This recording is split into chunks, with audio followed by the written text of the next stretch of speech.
দোস্ত তোর গাড়িটা তো খুব সুন্দর, আমার খুব পছন্দ হয়েছে। ইস, আমার যদি এরকম একটা গাড়ি থাকতো না। তা তুই আমার গাড়ি দিয়ে আফসোস করতেছিস?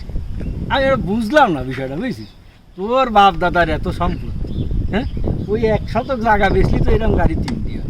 তো ও করিস কেন তোরা? তো গিফট টিভি ছাড়া তোরা কিছু করতে পারিস না, চলতে পারিস না তোরা এরকম? মানুষের তো দেহে দেয় উ করিস, যে এটা কিনে দেয় গে যা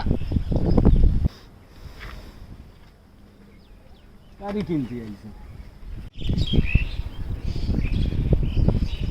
আব্বা তুমি জানি বসে রয়েছো? হ্যাঁ আব্বা এই যে এত সয় সম্পত্তি তোমার কিভাবে হয়েছে আব্বা? বাপ শোন, এই সমস্ত সম্পত্তি তোর দাদা ছিল। তোর দাদা মারা যাওয়ার পর এই সব জমিন আমার হয়ে গেছে। দেখ বাপ, সব জমিন আমার।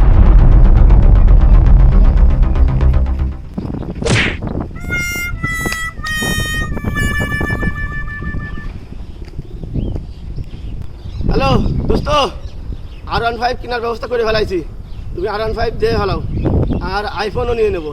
অবশ্যই এখন দুটো কেনার ক্ষমতাই আমার রয়ে গেছে। তুমি দাও, আমি আজকেরই কিনবো।